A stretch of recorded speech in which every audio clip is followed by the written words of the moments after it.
Hello everyone. आज की online class में आपको पढ़ाया जाएगा एक्सेल के अंदर कंडीशन फॉर्मेटिंग।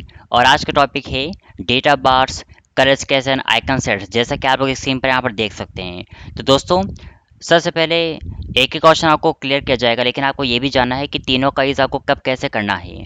तो हम लोग एक क्वेश्चन करते हैं कवर। पहला ऑप्शन आपका है डेटा बार्स।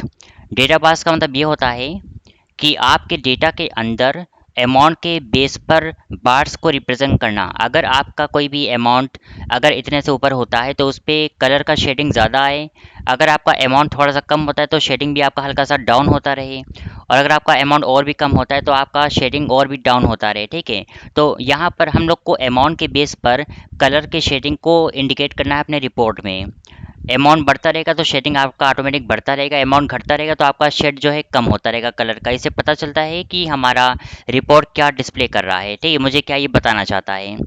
तो दोस्तों, कल तक आपने पढ़ा था ऑप्शन हाईलाइट सेल्स रूल्स और बॉटम टॉप बॉटम रूल्स के बारे में। आज हम लोग सीखेंगे डेटा बार्स के बारे में कि डेटा बार क्या होता है, ये कैसे काम करता है। तो सबसे पहले नेट अमाउंट को आप लोग कर देंगे सिलेक्ट। सेशन देने के बाद आपको जाना पड़ेगा कंडीशन फॉर्मेटिंग और यहाँ पर आपको मिलेगा डेटा बार्स। डेटा बार्स पे यहाँ पर जो आपको ग्रेडियंट करके कलर दिख रहा है और नीचे आपका जो कलर है सॉलिड फिल, ये सब कलर सॉलिड वाले आपके सॉलिड हिसाब से दिखते हैं, जो कि बहुत ज़्यादा हाईटेक नहीं होते, अच्छे नहीं होते। लेकिन जो एट्रेटिव होता है, जो आपको परफेक्ट लगे, वो आपको मिलेगा ऊपर वाला, ये होता है आपका ग्रेडियंट। तो अगर आप लोग यहाँ से कोई कलर देते हैं तो अगर मैं कोई भी कलर यहाँ माउस से क्लिक कर दूँ, तब यहाँ पर आपको इस तरह से एक एवरेज के बेस पे आपको ये कलर दिखा रहा है, क्योंकि मैंने कोई कंडीशन पास नहीं किया है। बिना कंडीशन पास किए आपका यहाँ पर बाय डिफॉल्ट कुछ कलर शो कर रहा है। अगर आप क्वांटिटी को कम करते हैं, जैसे यहाँ पर देखिए 1,08,000 में फुल कलर आपको दिखा रहा है, लेकिन जब आप क्वांटिटी इसका कम कर देंगे तो वही कलर देखिए हल्का सा डाउन हो गया और उसके हिसाब से आपका दूसरा अमाउंट फुल हो गया, क्योंकि अभी ये फुल नहीं था।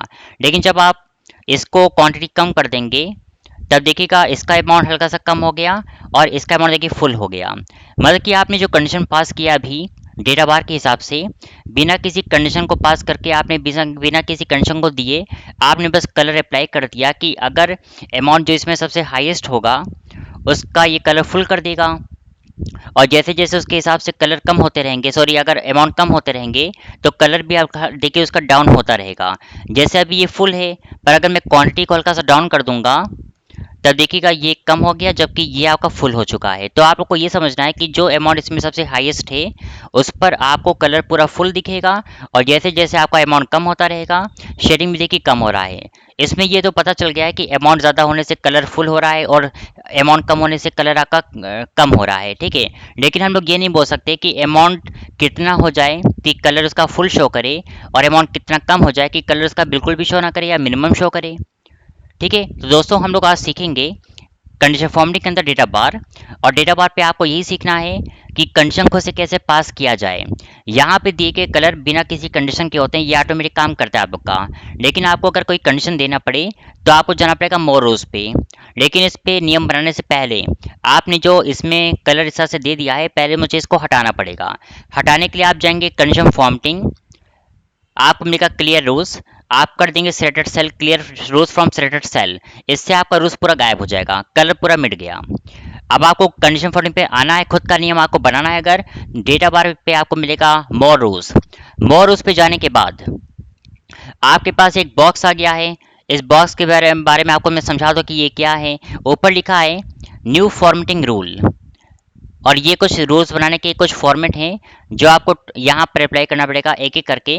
तो अभी दोस्तों आपको पढ़ना है पहला वाला, format all cells based on their values. यहाँ पे लिखा है format all cells based on their values. Format cell आपका डेटा बार है, क्योंकि अभी आपको डेटा बार पढ़ना है। जब आप ड्रॉप डाउन एरो पे क्लिक करेंगे तो यहाँ पर 2 colour scales, 3 colour scale, data bar और आइकन सेट जैसे आप ऑप्शन यहाँ पर दिख रहे हैं। तो एक एक करके आपको मैं सब बताऊंगा। तो अभी हम लोग डेटा बार को पढ़ लेते हैं। नंबर 1 ऑप्शन आपका डेटा बार होता है। नीचे आप लोग देखेंगे जब यहाँ पर आपके पास मिनिमम और मैक्सिमम का 2 रेंज दिखा रहा है। ये आपसे पूछ रहा है कि आपका जो डेटा टाइप है उसका टाइप क्या है, डेटा का टाइप क्या है। यहाँ पर आप जब क्लिक करेंगे तो डेटा के टाइप इतने प्रकार के होते हैं, lowest value, number, percent, formula, percentile या फिर ऑटोमेटिक। तो आपको मैं आगे के ऑप्शन में बता दूंगा। अभी आपका जैसे ये पूरा एक नंबर है, तो अभी इसको मैं एज अ नंबर मानता हूँ, ठीक है। और बाकी ऑप्शन में आपको बता दूंगा, उसकी टेंशन अलग मत लीजिएगा, क्योंकि आगे आपको ये सब पढ़ना ही है। नंबर पे आप क्लिक कर देंगे, नंबर ऑप्शन पे, और यहाँ पे वैल्यू, क्योंकि ये मिनिमम है, मैंने बोल दिया कि जिनका भी अमाउंट 1000 या 2000 रुपये से कम आए उन पर ये कलर बिल्कुल भी शो ना करे, क्योंकि यहाँ का मिनिमम रेंज होगा। और बगल में आपसे पूछेगा मैक्सिमम, मैक्सिमम पे भी आप नंबर टाइप करिएगा। एक चीज़ का आपको ख्याल रखना पड़ेगा, जो नंबर टाइप आपने मिनिमम के लिए दिया है वही नंबर टाइप आपका मैक्सिमम के लिए भी होना चाहिए। यहाँ पे आपको मैक्सिमम नंबर देना पड़ेगा। जैसे कि आपने दे दिया कि अगर अमाउंट 50,000 से ऊपर या बराबर होता है तो कलर का शेडिंग पूरा फुल कर देगा, ठीक है। तो आपको इन बात का ध्यान रखना है कि खुद का नियम जब आप बनाएंगे तो आपको खुद का नियम हिसाब से पता होना चाहिए कि आपको बनाना क्या है। अब इस तरह से नियम को बना के नीचे आपको आना पड़ेगा। यहाँ पे लिखा है बार अपीयरेंस। बार अपीयरेंस का मतलब ये है कि जो कलर का शेडिंग होगा ना वो कैसे आएगा। सॉलिड फिल, जो कि पूरा सॉलिड ऐसे दिखता है आप लोग को यहाँ पर। और अगर आपने इसको कह दिया ग्रेडियंट, ग्रेडियंट का कलर आपको कुछ ऐसे दिखेगा, ट्रांसपेरेंट। तो ज़्यादातर लोग ग्रेडियंट ही यूज़ करते हैं। यहाँ पे आप कलर दीजिए, जो आपको कलर देना है वो कलर आपको यहाँ पे डिस्प्ले करेगा। यहाँ का बॉर्डर है, अगर आपको बॉर्डर किसी तरह का देना है इसके चारों तरफ तो आप बॉर्डर लगा सकते हैं, वरना कोई दिक्कत नहीं। आपने कर दिया इसको सॉलिड बॉर्डर। बॉर्डर का ये कलर है, अगर आपको कलर भी रेड करना है तो आप कलर रेड इसका यहाँ पर देखिए साथ कर सकते हैं। अगर आपको बॉर्डर हटाना है तो आप कर देंगे नो बॉर्डर, तो बॉर्डर आपका चला जाएगा। यह आपका बार डायरेक्शन है। इसमें क्या होता है, अगर आपने कर दिया लेफ्ट टू राइट तब देखिए आपको लेफ्ट टू राइट था, और आपने कर दिया राइट टू लेफ्ट तो ये आपको राइट टू लेफ्ट हो गया। तो बाय डिफॉल्ट आप इसको लेफ्ट टू राइट यहाँ पे कर सकते हैं, ठीक है। और बाय डिफॉल्ट ये कंटेस्ट भी आपका रहता है जैसे अभी आपने देखा था। बगल में आपका ऑप्शन है निगेटिव वैल्यू एंड एक्सेस का। इसके बारे में डिस्कशन मैं आपको आगे बताऊंगा आगे के वीडियो में, क्योंकि इस ऑप्शन का यूज़ आपको तब करना पड़ेगा डाटा बार के अंदर जब आपको कोई नंबर माइनस में होगा, निगेटिव होगा, तभी हम लोग उस निगेटिव वैल्यू पे कलर एक्सेस करा सकते हैं। क्योंकि इसको भी आपको लीव करना है, इसलिए हम लोग इसके बारे में आगे सोचेंगे। शो बार ओनली क्या है इसको भी मैं आपको आगे चल के बताने वाला हूँ। अभी इतना कंडीशन आप ध्यान से देख लीजिए, और इतना देखकर आप माउस से करिए ओके। जैसे आप इसको ओके करेंगे तो 20,000 रुपये से कम या बराबर जितना भी नंबर होगा उस पर शेडिंग बिल्कुल नहीं होगा, बल्कि मिनिमम होगा। और जैसे आपका 50,000 रुपये से बराबर या ऊपर होता है नंबर, तो कलर का शेडिंग पूरा फुल कर देगा। और अगर नंबर इन दो के बीच में चलेगा तो शेडिंग भी आपका बढ़ता रहेगा, उसके अकॉर्डिंग इसको आप ओके कर दीजिएगा। तो आपने जो रूल्स अभी अप्लाई किया था एक्सेल पर, उस हिसाब से आपका देखिए डेटा बार तैयार हो गया है। इसमें देखिए अभी कोई भी कलरफुल नहीं है, क्योंकि 50,000 रुपये से ऊपर कोई भी अमाउंट शो नहीं कर रहा है। लेकिन अगर आप कोई भी क्वांटिटी बढ़ाते हैं, अगर 50 से ऊपर कोई पहुंच जाता है तो देखिएगा ये सीधे 1,35,000 रुपये पहुंच गया है। फिलहाल मुझे इतना नहीं करना है, मैं 15 पीस कर देता हूँ। अब देखिए दोस्तों, ये आपका 81,000 पे फुल शो करे, क्योंकि आपने 50,000 दिया था मिनिमम, ठीक है, सॉरी मैक्सिमम। आप यहाँ पे 15 पीस करिए, तब देखिए इस तरह से कलर का शेडिंग कैसे ये बढ़ा रहा है। आप जैसे जैसे अमाउंट बढ़ाते रहेंगे ये ऑटोमेटिक काम अपना इस तरह से देखिए करता रहेगा। आप अगर इसको 50 पीस करेंगे तो कलर देखिए इस तरह से बढ़ रहा है। तो आप लोग आई थिंक समझ गए होंगे कि डेटा बार में आपको कैसे यूज़ करना है इसका। अगला ऑप्शन आपको मिल रहा है, लेकिन हाँ मैं आपको इसमें एक चीज़ और बताना चाहता था। रेंज को आप लोग करेंगे सिलेक्ट, इसको आपने सेशन दे दिया, आपको फिर से इस पे कुछ मॉडिफिकेशन करना है फॉर्मूले पे। मैंने आपको पिछले क्लास में बताया था कि अगर आप किसी भी कंडीशन फॉर्मेटिंग को अप्लाई करते हैं और दोबारा अगर आपको उसमें एडिटिंग करना पड़े कलर को लेकर या कंडीशन को लेकर, आपको जाना पड़ेगा कंडीशन फॉर्मेटिंग, आपको मिलेगा मैनेज रूल्स। यहाँ पर दोस्तों जाने के बाद आपको इस नियम को क्लिक करके करना पड़ेगा एडिट। एडिट पे जाकर आपके पास फिर से ये बॉक्स ओपन हो गया है। आप क्लिक करेंगे शो बार ओनली पे। शो बार ओनली का मतलब ये होता है कि आपका अमाउंट गायब हो जाएगा, हाइड हो जाएगा, और सिर्फ आपको कलर दिखेगा रेड कलर का। जब आप इसको ओके करेंगे तब यहाँ पर ओके करने के बाद नंबर आपके हाइड हो गए हैं, और जब आप अपने अकॉर्डिंग इसको कम ज़्यादा करते हैं तो कलर खुद ब खुद देखिए आपका काम शुरू करता है, ठीक है। इस तरह से देखिए काम खुद ब खुद कर रहा है। तो ये सिर्फ कलर आपको इंडिकेट करता है, नंबर आपका गायब हो जाएगा। अब जैसे आपके मन में क्वेश्चन आ जाए ऐसे तो दिक्कत आ रही क्योंकि नंबर तो दिख ही नहीं रहा है, तो आप बगल में एक कॉलम और बना लीजिएगा और अमाउंट का मल्टीप्लाई फिर से कर दीजिएगा। कैसे करेंगे आपको मैं इसका एक डेमो देता हूँ। मैंने लिखा नेट अमाउंट, तब ये आपका हो जाएगा डेटा बार, क्योंकि आपने शेडिंग का यूज़ किया है ना सिर्फ, तो डेटा बार आपको नाम देना पड़ेगा इसका। नेट अमाउंट निकालने के लिए आप इज इक्वल टू पास करेंगे, और आपने पिछली बार अमाउंट में से क्या किया था, माइनस किया था डिस्काउंट को, तो बस वही आपको करना है।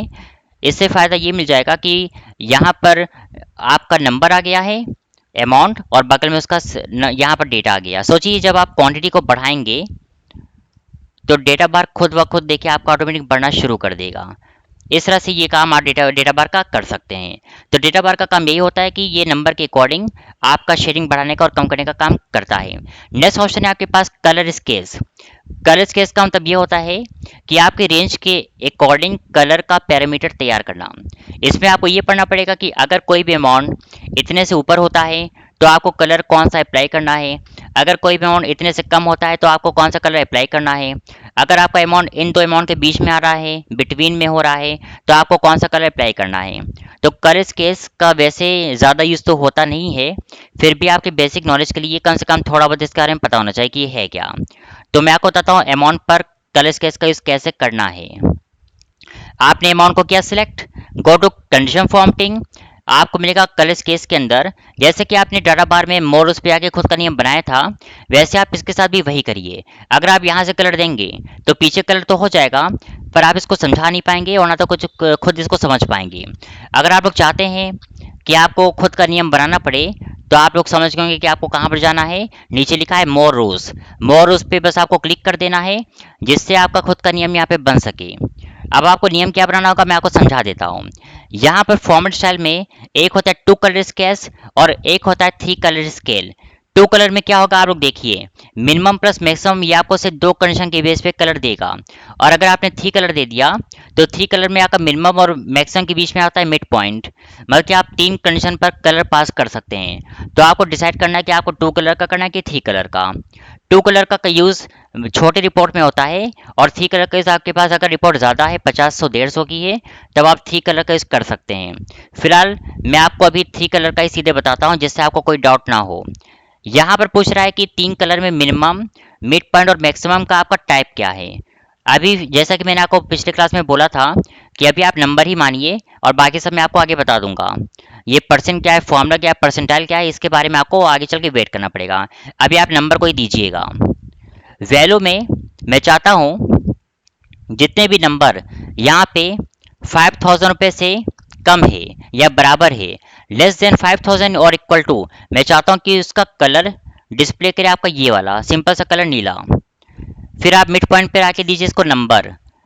और मैं ये चाहता हूँ कि अगर कोई भी अमाउंट आपका 25,000 और 5,000 के बीच में आ रहा है तब उसका कलर इंडिकेट करे आपका ये कलर, या नीला ना करके आप कुछ और दीजिए। आपने कर दिया ग्रीन कलर, ठीक है। तो आप इस तरह से कलर यहाँ पर चेंज भी कर सकते हैं। आप बल्कि मोर पे जाके आप कलर यहाँ से भी दे सकते हैं, ठीक है। ये भी कलर देने का एक तरीका है। बस आप ओके कर दीजिएगा। कलर कोशिश करिए कि बहुत डार्क ना हो, इसका कलर लाइट होना चाहिए, ठीक है। तो मैंने बहुत लाइट कलर ही सिलेक्शन दिया है इसका। अब मैं यहाँ मैक्सिमम पे आप नंबर दीजिएगा और मैक्सिमम जैसे मैंने दे दिया, अगर कोई भी अमाउंट 50,000 रुपये से ऊपर या उसके बराबर होता है तो कलर आपको क्या देना होगा, आप यहाँ पर उसको चेक कर सकते हैं। तो एक बार समझ लीजिए आप लोग फिर से इस रूल्स को। अगर कोई भी अमाउंट आपको जाता है 5000 रुपये से कम या उसके बराबर तो आपके सिर का कलर कुछ ऐसा शो करेगा। अगर 5000 और 25,000 के बीच में आपका अमाउंट आता है तो कलर आपका ये शो करेगा ग्रे, क्योंकि 5,000 रुपये से जैसे जैसे अमाउंट बढ़ता रहेगा कलर भी उसका देखिए इस तरह से चेंज होता रहेगा, ठीक है। क्योंकि आप लोग पढ़ें कलर स्केल्स, ये कलर का पैरामीटर है जो कलर पे ही काम करता है आपके नंबर्स पे। अब जाके आप इसको ओके कर दीजिएगा। तो ओके करने पर आपने जो कलर पास किया था तीन कलर, यहाँ पे तीन कलर नहीं बल्कि आपको तीन से ज़्यादा कलर दिख रहा होगा, क्योंकि कलर को मिला रहा है, उस तक पहुँचने के लिए कलर को मिलाता है। अगर आप कोई भी क्वांटिटी यहाँ पर बढ़ाते हैं, आपने इसको 200 पीस कर दिया तो देखिए कलर कैसे पर्पल हो गया, ठीक है। तो इस तरह से आप समझिए कि कैसे आपको वर्क करना है। और यहाँ पर अगर आप कोई भी क्वांटिटी कम या ज़्यादा करते हैं तो इससे देखिए आपका कलर पे कैसे इफेक्ट पड़ रहा है। तो कलर स्केल्स का काम ये होता है कि आपको कैसे कलर पे इफेक्ट पास करना है और कैसे इसको समझाना है। तो ये था दोस्तों कलर स्केल्स पर एक छोटा सा टॉपिक। ज़्यादातर इसका यूज़ कोई करता नहीं है, ज़्यादातर लोग क्योंकि पसंद डाटा बार ही करते हैं, क्योंकि ये थोड़ा सा स्पेशल होता है। क्योंकि इसको यूज़ नहीं होता, रीज़न ये है कि इसमें कलर पूरा मिल जाता है और इसको अच्छे से लोग बता नहीं पाते, ठीक है। तो फिर इसको आप ऐसे रख दीजिएगा जैसा आपने पढ़ा। नेक्स्ट टॉपिक आपको पढ़ना है आइकन सेट्स। आइकन सेट का काम ये होता है, आपके रिपोर्ट पे जो आपके अमाउंट के डेटा होते हैं, नंबर के डेटा या सेल्स के डेटा होते हैं, उस पर आपको अमाउंट के बेस पे आइकन या कोई सिंबल पास करना है। जैसे कि जिनका अमाउंट इतने से ऊपर है उन पर इनमें से कोई सिंबल पास करें, जिनका अमाउंट इतने से कम हो रहा है उन पर इनमें से कोई सिंबल पास करे जो आपको सिंबल देना है, और जिनका अमाउंट इन दो अमाउंट के बीच में हो रहा है उन पे कोई अलग सिंबल पास करे। तो यहाँ पर आपने नोटिस किया होगा क्लास में डेटा बार, कलर स्केच और आइकन सेट्स, ये तीनों ही नंबर पे काम करता है, ये टेस्ट पे कभी काम नहीं करता। ठीक है, तो आपको इस बात का ध्यान रखना है कि ये नंबर पे काम करता है, ये टेस्ट पे कभी काम नहीं करता। तो आइकन सेट को पढ़ने के लिए आपको मैं कुछ एग्जांपल देता हूँ, बल्कि मैं आइकन सेट आपको बताता हूँ इसी पर, क्योंकि मैंने फिर से फॉर्मूला पास किया था इक्वल टू करके अमाउंट माइनस डिस्काउंट। आप रेंज को करेंगे select, go to condition formatting, यहाँ पे आपको मिलेगा आइकन सेट। आइकन सेट पे जैसा कि नियम आपने देखा, जब भी आप कोई नियम बनाया करिए तो आप यहाँ से कलर मत दिया करिए, सामने जो आपको दिख रहा है आप खुद का नियम बनाइए। गो टू मोर रूल्स, यहाँ पे आपको आना पड़ेगा तभी आप इसको समझ पाएंगे। अब आपके सामने देखिए कंडीशन क्या बन रही है। कंडीशन ये बनेगी कि आपके पास ये आइकन सेट आ चुका है और नीचे आपका आइकन स्टाइल है जो कि आपको 3 की कैटेगरी में दिखा रहा है, नीचे आपको मिलेगा 4 की कैटेगरी और नीचे आपको और मिलेगा 5 की कैटेगरी। ये जो 3 की कैटेगरी होती है, 3 पे अगर आप किसी पे क्लिक कर देंगे तो आपको मिलेगा 3 कंडीशन, 3 केस। और अगर आप 4 पे क्लिक कर देते हैं, 4 नंबर पे, तो आपको मिलेगा 4 केस, जो कि नीचे आप लोग देख सकते हैं। और आपने अगर कर दिया 5 कंडीशन तो आपको मिलेगा 5 केस। वैसे रिपोर्ट मेरे पास इतनी ज़्यादा नहीं है कि मैं 5 कंडीशन या 4 का यूज़ करूं, यह तो एक आइडिया है। मैं आपको बताता हूँ सीधे 5 पे। ठीक है, 5 क्योंकि आपके लिए परफेक्ट होगा। 5 पे आपने क्लिक कर दिया, जैसे कि ये आपका 4 रेटिंग्स के बेस पे काम करेगा, 4 रेटिंग्स। आपने इसको किया सिलेक्ट। अब इतना करने के बाद यहाँ पर आपके पास आ गया कंडीशन। देखिए दोस्तों, ये ऊपर आपका चारों फिल है, नीचे में आपका एक खाली है, 3 फिल है, इसमें 2 ब्लैंक है, आपका 2 फिल है, नीचे आपका 3 ब्लैंक है और आपका 1 फिल है। आपको इसी पर कंडीशन पास करना पड़ेगा बगल में। यहाँ पे नोटिस करिए लिखा है when value is greater than equal to, यहाँ पे बराबर भी लगा है। आप चाहें तो अगर सिर्फ ग्रेटर देन देना चाहें तो आप सिर्फ ग्रेटर देन का यूज कर सकते हैं। ठीक है, इस तरह से देखिए काम कर रहा है आप लोग का, मतलब कि दिस। लेकिन फिलहाल आप इक्वल टू का यूज करिए तो आपके लिए परफेक्ट होगा। यहाँ पे आपका टाइप परसेंट है, लेकिन आपको देना क्या है, नंबर। नंबर पे जैसे आपने दे दिया, क्योंकि ये आपका पहला ऑप्शन है when value is greater than equal to, तो आपको नंबर बढ़ा के देना है। मैंने नंबर दिया 50,000। जैसे दोस्तों इसमें ध्यान रखिएगा, बहुत लोग जो है गलती से सबसे ऊपर छोटा नंबर देंगे, यहाँ बड़ा नंबर, यहाँ से बड़ा नंबर। तो आपको ये गलती नहीं करना, सबसे ऊपर बड़ा नंबर होता है, फिर उससे छोटा, फिर उससे छोटा, फिर सबसे छोटा। आपको इस क्रम को याद करना है कि बड़े से छोटे क्रम में ही आपको रखना है, छोटे से बड़े क्रम में आप इसको नंबर को मत दीजिएगा। ठीक है, वरना बहुत लोग इसमें कंफ्यूज रहते हैं, इससे आपको इसमें गलती नहीं करना। अब यहाँ पूछ रहा है आपसे, फिर से आप दीजिए नंबर इसको। अब मैंने बोल दिया 25,000 और 50,000 के बीच में अगर कोई नंबर आ रहा है तो उस पर आपका ये सिंबल शो करे, एक आपका ब्लैंक आए, बाकी 3 आपका फिल रहे। फिर आप नीचे आएंगे, यहाँ पे नंबर दीजिएगा सीधे। नंबर देने के बाद नंबर जैसे आपने दे दिया 10,000, 10,000 आपने दिया। अब 10,000 और 25,000 के बीच में अगर नंबर आता है तो उस पर आपका 2 ब्लैंक होगा और 2 फिल होगा। एक तो आपका ये हो गया। इसी के साथ कुछ चीज़ें आपको और नोटिस करना पड़ेगा। अगर आपका 25,000 रुपये, सॉरी, अगर आपका 10,000 रुपये से कम अमाउंट जाता है, 10 रुपये से अगर आपका लेस है यहाँ कोई अमाउंट है, तो उस पर 3 खाली होगा, 1 भरा रहेगा। जैसे नेटवर्क होता है, सिग्नल शो करता है आपको, वैसे आप यहाँ सिग्नल इस तरह से शो करा सकते हैं नंबर के अकॉर्डिंग। बस आप ओके करिए। ओके करने के बाद आपने जो कंडीशन पास किया था उसके हिसाब से देखिए आपका सिग्नल यहाँ पे चल रहा है। किसी में 2 फिल है, किसी में 1 फिल है, किसी में आपका 3 फिल है, तो ये आपके अकॉर्डिंग कर रहा है। लेकिन किसी में चारों फिल नहीं है, क्योंकि कोई भी नंबर यहाँ पे 50,000 रुपये से ऊपर का नहीं है। अगर आप कोई भी क्वांटिटी यहाँ पर बढ़ाते हैं, जैसे आपने इसको कर दिया 20 पीस, तो 20 पीस पर देख सकते हैं ये आपका चारों फिल हो गया, क्योंकि आपका 81,000 हो गया और आपका 50,000 से ऊपर हो गया है। ठीक है, तो दोस्तों आज की क्लास में लगभग आप लोगों ने इतना अच्छे से सीख लिया है, डेटा बार क्या है, कलर स्केच क्या है, आइकन सेट्स क्या है। बाकी अभी वैसे ये ऑप्शन खत्म नहीं हो गया है, आगे मैं आपको नए नए रिपोर्ट के साथ फिर से इसको पढ़ाऊंगा एडवांस लेवल पे, क्योंकि अभी आपने बस सिंपल लेवल इसका पार किया है। एडवांस एक्सेल के लिए आपको सिंपल एक्सेल पूरा करना पड़ेगा, तभी आप एडवांस एक्सेल अच्छे से पढ़ पाएंगे। ठीक है, तो आज हम लोग जो है इतना सीख लिए हैं। आगे का ऑप्शन आपको मैं बताऊंगा, जब जाएंगे आपको न्यू रूल पर आना पड़ेगा, गो टू न्यू रूल। तब देखिए आपको यहाँ पर इतने सारे ऑप्शन दिख रहे होंगे जो आपको यहाँ पर पढ़ाया जाएगा इन सब के बारे में भी। जैसे कि लिखा है format only cells that contains. ठीक है, यहाँ पे जब आप क्लिक करेंगे तो यहाँ पर आपके सामने ढेर सारे ऑप्शन आपको दिखेंगे। ये सब क्या है, ये सब मैं आपको खुद पढ़ाऊंगा। बगल में आपके पास कुछ कंडीशन होगी जिसके अकॉर्डिंग आपको काम करना पड़ेगा। तो दोस्तों ये सब ऑप्शन क्या है, कैसे काम करेगा, इसके बारे में मैं आपको आगे पढ़ाने वाला हूँ, और आप लोग मुझसे जुड़ के रहिएगा जिससे आपको अच्छी सी नॉलेज इसकी मिल सके। ठीक है, तो आज के इतना काफ़ी है। वीडियो देखने के लिए आपका दिल से शुक्रिया। Thank you.